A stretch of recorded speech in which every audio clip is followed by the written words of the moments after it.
Knee pain, back pain, shoulder pain, ఎటువంటి మొండి నొప్పులనైనా తగ్గించే clinic Indo British advanced pain clinic. ఏపీలో అన్ని రాజకీయ పార్టీలు స్పీడ్ పెంచాయి. అయితే రెండవ జాబితా ప్రకటనకు అన్ని పార్టీలు సిద్ధమైనటువంటి నేపథ్యంలోనే మనతో మాట్లాడడానికి ఆళ్లగడ్డ వైసీపీ ఎమ్మెల్యే బిజేంద్రనాథ్ రెడ్డి ఉన్నారు. సార్ చెప్పండి, ఈరోజు సిద్ధం సభలను ఎట్లా చూడాలి?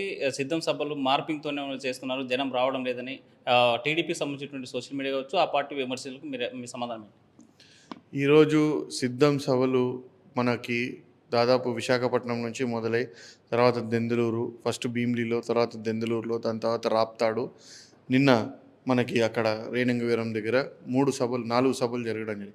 అంచెలంచెలుగా ఈ సిద్ధం సభలో జనాలు పెరుగుతూ నిన్న దాదాపు 10 నుంచి 15 లక్షల మంది జనాలు ఆ మీటింగ్కి రావడం జరిగింది. ఈరోజు వాళ్ళ సోషల్ మీడియా ఎంత దారుణంగా ఉందో అందరూ కూడా గమనిస్తూ ఉన్నారు. సోషల్ మీడియాని అడ్డం పెట్టుకొని వాళ్ళు ఎన్ని అకృత్యాలకు పాల్పడుతున్నారో ప్రజలందరూ గమనిస్తూ ఉన్నారు. ఈరోజు ఒక మార్ఫింగ్ ఫోటోలో, ఇంకో ఫోటోలో అంటే వాళ్ళ మీడియాలో, మెయిన్ స్ట్రీమ్ మీడియా వాళ్ళ మీడియాలో కూడా వచ్చేవి కదా, వాళ్ళ మీడియాలో వాళ్ళ పేపర్లలోనే రాలేదు. కానీ వాళ్ళ సోషల్ మీడియాలో వాళ్ళ దగ్గర ఉన్న దీనిలలో అవి మార్ఫింగ్ ఫోటోలు అని చెప్పి కావాల్సిన ఇది చేస్తున్నారు. అదే మరి వాళ్ళ ఇది జరిగింది, చెండా సభనో ఏదో జరిగింది.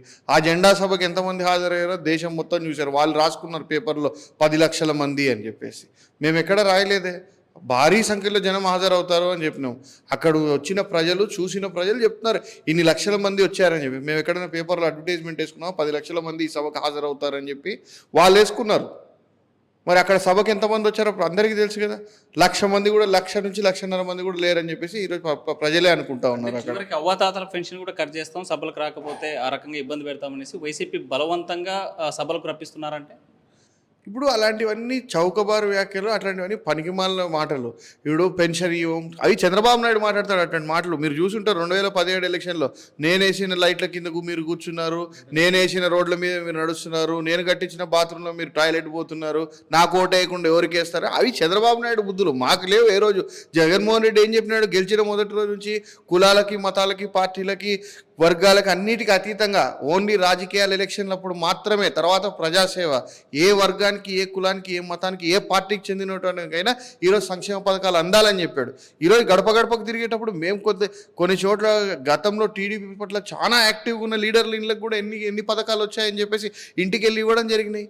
అవన్నీ నా కాన్స్టిట్యున్సీలో కాదు కదా, నా కాన్స్టిట్యున్సీలోనే కాదు కదా, రాష్ట్రం మొత్తం ఉన్న 170 తాలూకాల్లో విట్నెస్ అయ్యాయి కదా, పేపర్లలో వచ్చాయి కదా. అవి అబద్ధాలు కాదు కదా. మరి వాళ్ళ ఇళ్ళ దగ్గరికి వెళ్ళాడు, మాకేం రాలేదు, వాళ్ళ ఊరికే వేసుకున్నారని చెప్పాలి కదా. మరి ఎందుకు చెప్పలేకపోయారు ఆ రోజు? అంటే ఇవి ఏంటంటే ఊరికే నోటికి వచ్చింది మాట్లాడాలా, అంటే ఆక్రోషం తట్టుకోలేక మాట్లాడుతున్న మాటలు తప్పితే వేరేదేం లేదు. అంటే ఇందుకోసం ఆక్రోషం ఒకవైపు చెప్తున్నాయి. ఆల్రెడీ టీడీపీ, జనసేన, బీజేపీ పార్టీలు కలిసాయి. జగన్ పార్టీని ఓడించాలి, జనం మీద జనంపైన అరాచకం పెరిగిపోయిందనేటువంటి విమర్శలు ఇటు చూడడం. ఈరోజు వాళ్ళకి ఏమైపోయిందంటే, ఫస్ట్ చంద్రబాబు నాయుడు గారికి మైలేజ్ రాలేదు, ఏదో లోకేష్ గారి పాదయాత్రకి మైలేజ్ రాలేదు, దాంతో జనసేన కలుపుకుంటే వస్తుంది అనుకున్నా, దానికి రాలేదు. ఈరోజు బీజేపీని కలుపుకున్నా కానీ రాదు. ఆ రాదనే దాంతో ఎక్కడ కూడా ప్రజల నుంచి ఆ స్పందన రాకపోయేసరికి ఈ ఆక్రోషాన్ని అంతా ఈ విధంగా వెళ్ళగక్కుతున్నారు. ఎందుకంటే వాళ్ళకు ఒక సోషల్ మీడియా ఇట్లాంటి, మేము ప్రజల్లో తిరుగుతుంటాం, మాకు ప్రజలతో, కార్యకర్తలతో పని. ఇప్పుడు ఎలక్షన్లప్పుడు కానీ మిగిలిన టైంలో కానీ మేము ఎప్పుడు ప్రజల్లో ఉండే పార్టీ, ప్రజల్లో ఉండే నాయకులు, వైఎస్ఆర్సీపీ నాయకులు, వైఎస్ఆర్సీపీ పార్టీ, వాళ్ళు ఎప్పుడు ఏ పని లేకుండా ఈ సోషల్ మీడియా పని చేసుకుంటా దాంట్లో ఆక్రోషాన్ని ఈ విధంగా వెళ్ళబుచ్చుతూ ఉన్నారు. అంటే గీతాంజలి అనేటువంటి మహిళ సంక్షేమ పథకాలు వచ్చాయి, నాకు సొంత ఇంటికల నెరవేరిందని ఆనందం వ్యక్తం చేస్తూ అనేటువంటి మాటల్ని ట్రోల్ చేశారు. ఈరోజు ఆమె ఆత్మహత్య చేసుకుంది. దీన్ని ఎట్లా చూడాలి? ఇప్పుడు అక్కడే అదే కదా నేను చెప్తుంది. ఇప్పుడు వాళ్ళ సోషల్ మీడియా ఏ విధంగా ఆక్రోషాన్ని వెళ్ళగక్కి ఆఖరికి ఒక మహిళ నిజంగా ఎవరికైనా చూస్తే హృదయ విదారకమైన సన్నివేశం. ఇద్దరు చిన్న పిల్లల్ని పెట్టుకొని ఆమె ఆత్మహత్య చేసుకుంటే అంత డిప్రెషన్కి లోన్ అయిందంటే వీళ్ళు ఏ విధంగా ఆమెను ట్రోల్ చేశారు. కొన్ని మనం చూసాం, కొన్ని మనం చూడనివి కూడా ఎంతో దారుణంగా ట్రోల్ చేసినారు అని చెప్పేసి ఈరోజు ఆమె భర్త కూడా వచ్చేసి చెప్తా ఉన్నాడు. రాత్రి అంతా కూర్చొని ఏడ్చేది అది స్టార్ట్ అయినప్పుడు, ఆ ట్రోలింగ్ స్టార్ట్ అయినప్పటి నుంచి. ఫస్ట్ డే ఎప్పుడైతే ప్రెస్లో మాట్లాడిందో ఆ రోజు చాలా సంతోషపడింది, నేను ప్రెస్లో చెప్పగలిగాను, ప్రెస్లో వచ్చాను అని. ఎప్పుడైతే ట్రోలింగ్ స్టార్ట్ అయిందో ఆ రోజు నుంచి అవి చూసుకుంటూ ఏడ్చుకుంటూ ఎంతో బాధపడింది. ఈరోజు ఆ పాపం ఎవరిది? చంద్రబాబు నాయుడుది, లోకేష్ది. ఆ ఇద్దరు పిల్లలకి తల్లి లేకుండా చేసినారు వాళ్ళు. ఈరోజు ఇంత దుర్మార్గంగా సోషల్ మీడియాను వాడుకుంటారు ఎవరన్నా? అంటే ఎందుకోసం ఈ ట్రోలింగ్స్? ఈ ట్రోలింగ్స్ అంటే ఈరోజు జగన్మోహన్ రెడ్డి మీద వ్యతిరేకతను తీసుకురావాలి, ఏ విధంగా తీసుకురావాలి? ఇప్పుడు వాళ్ళు చెప్పేదంతా ప్రజల మాటల్లో చెప్తున్నారు. ప్రజల మాటల్లో చెప్తున్నారు. వాళ్ళు మా పార్టీ కార్యకర్తలు కాదు, లేకపోతే మా పార్టీ ఇది కాదు. వాళ్ళు లబ్ధిదారులు, సామాన్య ప్రజలు. వాళ్ళు సామాన్య ప్రజలు. వాళ్ళకి వచ్చిన లబ్ధిని వాళ్ళ ఆనందంలో, వాళ్ళ మాటల్లో వ్యక్తపరుచున్నారు. ఇల్లు వచ్చింది, అమ్మఒడి వచ్చింది, నేను ఎఫ్డీ చేసుకుని ఏదో వాళ్ళ స్థాయి కొద్దీ వాళ్ళ ఆనందాన్ని వాళ్ళు వ్యక్తపరుస్తున్నారు. దానికి వాళ్ళని అనవసరంగా ట్రోల్ చేసి ఈరోజు వాళ్ళ చావుకు కారణమైతే ఎంత దుర్మార్గం. వాళ్ళకి ఏ పార్టీతో సంబంధం లేదు కదా. ఈరోజు టీడీపీ వాళ్ళు కూడా ఏమన్నారు, వాళ్ళు పేటీఎం బ్యాచ్ అది ఇదని అన్నారు. మరి వాళ్ళకి కనీసం ఈ పార్టీ వాళ్ళనన్నా వాళ్ళు కూడా ఎక్కడ మాట్లాడలేదు కదా. మరి ఏ పార్టీతో సంబంధం లేకుండా కేవలం ఒక సామాన్య మహిళ, సామాన్య కుటుంబానికి చెందిన మహిళ తనకు జరిగిన లబ్ధిని చెప్పుకున్నందుకు, ఒక మైక్ ముందర పెట్టినందుకు, ఆమె చెప్పినందుకు ఈరోజు ఆమెకి ఇచ్చిన గౌరవం. వాళ్ళు వచ్చే ఎన్నికలు స్టార్ క్యాంపెయినర్ విధానం ఉంటుంది, ఏదన్నా ఉంటే ప్రశ్నించే విధానం ఉంటుంది. నీకు వచ్చిందా ఇది నిజంగా, నువ్వు చెప్పేది అబద్ధం, ఈ విధంగా నీకు రాలేదు అని చెప్పి నువ్వు రుజువులతో సహా నీ సోషల్ మీడియాలో పెట్టు, అది కరెక్ట్.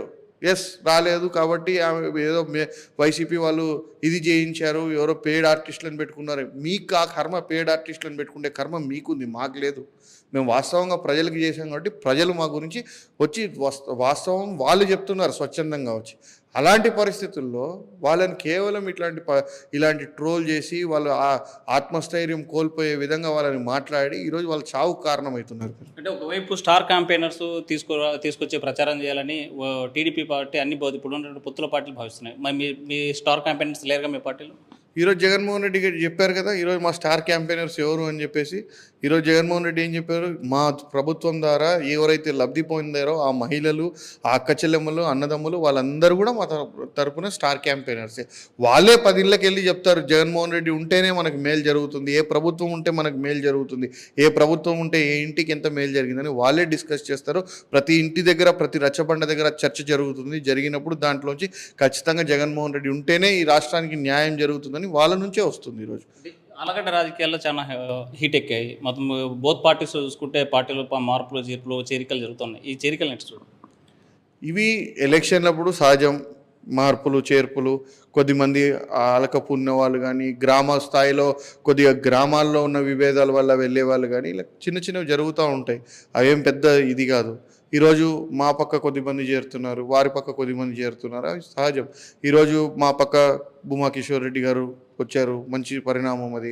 ఆలగడ్డ లాంటి ప్రాంతంలో ఒక 2 కుటుంబాలు ఎప్పటి నుంచో వైరి వర్గాలుగా ఉండి ఎప్పటి నుంచో ఫ్రాక్షన్ ఉన్న 2 కుటుంబాలు ఈరోజు కలిసే పరిస్థితికి వచ్చినాయి అంటే ఎంతో కొంత అది మంచి పరిణామమే అని ప్రజలు కానీ మనం కానీ అందరూ కూడా అనుకోవాల్సిన పరిస్థితి. ఎందుకంటే ఎవరు ఈరోజు ఫ్రాక్షన్ అభివృద్ధి చెందాలని కోరుకోవడం లేదు.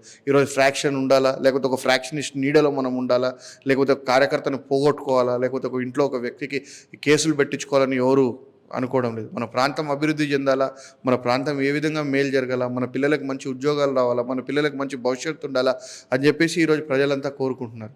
సో అలా ఆలోచించే వాళ్ళందరూ కూడా ఈరోజు ఇలా పార్టీలు మారినప్పుడు కానీ, ఇట్లా ఒక కలయిక జరిగినప్పుడు కానీ వాళ్ళు మంచి పరిణామంగా భావిస్తారు. గంగుల నాని ఒకటే చెప్తున్నారు, రాబోయేటువంటి ఎన్నికల్లో మా స్టార్ క్యాంపెయినర్స్ మొత్తం సంక్షేమ పథకాలు పొందినటువంటి లబ్ధిదారులు, అలాంటి స్టార్ క్యాంపెయినర్స్ లాంటి గీతాంజలిని పొట్టబెట్టుకున్నారు, అనవసరమైన ట్రోల్స్ చేసి ఇలాంటి ట్రోల్స్ ఆపాలి, అలాంటి వారిపైన తగిన బుద్ధి చెప్పాలని హెచ్చరించేటువంటి పరిస్థితి. వీడియో జల్లి చంద్రశేఖర్తో హుసేన్, ఆర్టీవీ కర్నూలు. మరిన్ని వీడియోస్ కోసం ఛానల్ ని సబ్స్క్రైబ్ చేయండి, లేటెస్ట్ అప్డేట్స్ కోసం వాట్సాప్ ఛానల్ ని ఫాలో చేయండి అండ్ లింక్ డిస్క్రిప్షన్ లో ఉంది.